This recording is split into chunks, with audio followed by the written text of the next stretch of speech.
Okay, we are on page 168. This is chapter 15, Down in the Front Yard.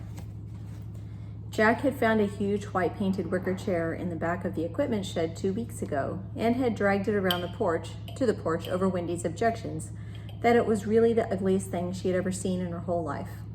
He was sitting in it now, amusing himself with a copy of E.L. Doctorow's Welcome to Hard Times when his wife and son rattled up the driveway in the hotel truck. Wendy parked it in the turnaround, raced the engine sportily, and then turned it off. The truck's single tail light died. The engine rumbled grumpily with post-ignition and finally stopped.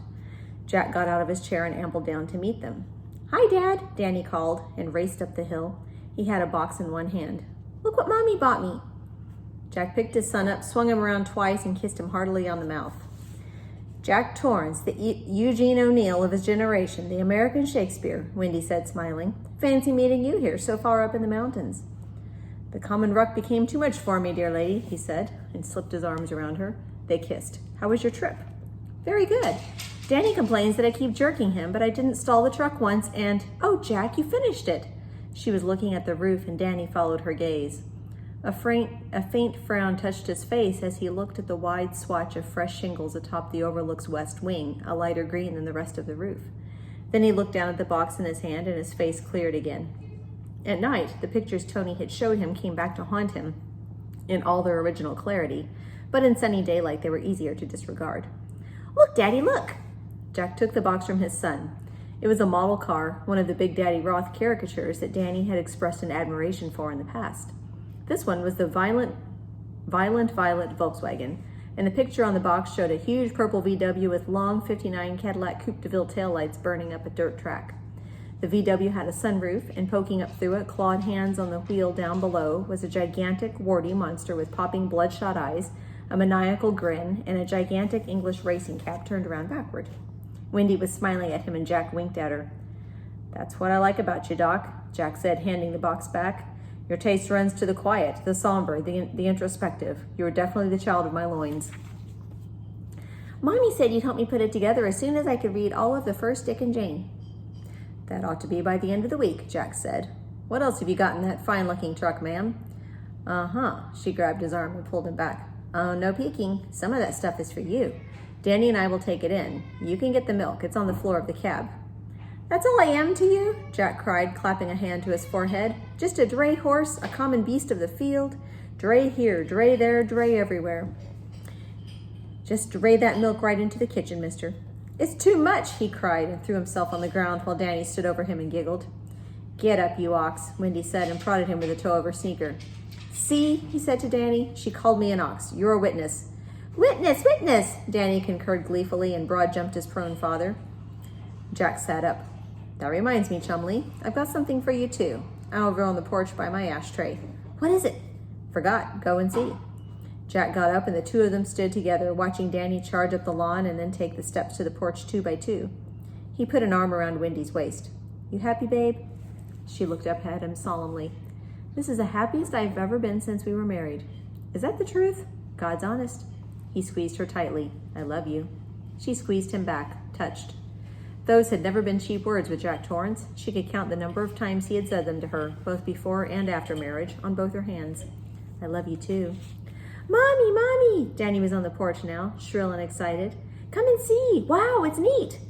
"What is it?" Wendy asked him as they walked up from the parking lot, hand in hand. "Forgot," Jack said. "Oh, you'll get yours," she said, and elbowed him. "See if you don't." "I was hoping I'd get it tonight," he remarked, and she laughed. A moment later he asked, "Is Danny happy, do you think?" "You ought to know. You're the one who has a long talk with him every night before bed." "That's usually about what he wants to be when he grows up, or if Santa Claus is really real. That's getting to be a big thing with him. I think his old buddy Scott let some pennies drop on that one. No, he hasn't said much of anything about the Overlook to me." "Me either," she said. They were climbing the porch steps right now. "But he's very quiet a lot of the time, and I think he's lost weight, Jack. I really do." "He's just getting tall." Danny's back was to them.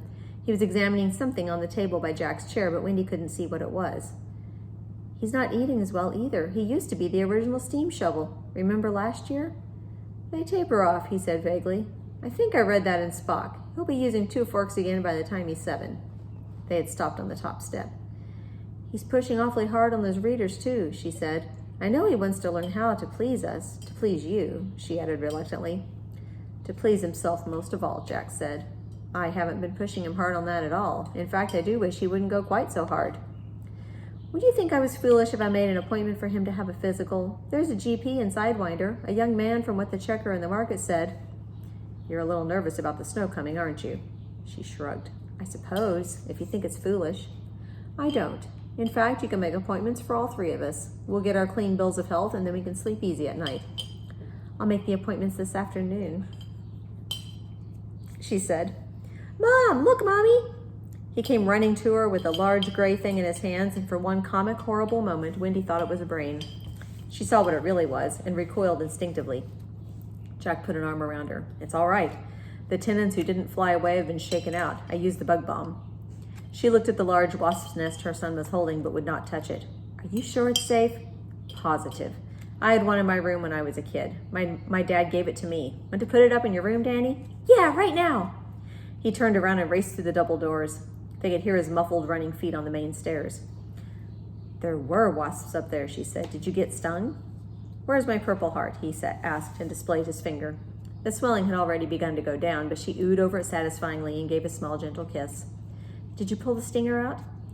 Wasps don't leave them in. That's bees. They have barbed stingers. Wasp stingers are smooth. That's what makes them so dangerous. They can sting again and again. Jack, are you sure that's safe for him to have? I followed the directions on the bomb. The stuff is guaranteed to kill every single bug in 2 hours' time and then dissipate with no residue. I hate them, she said. What, wasps? Anything that stings, she said. Her hands went to her elbows and cupped them, her arms crossed over her breasts. I do too, he said, and hugged her.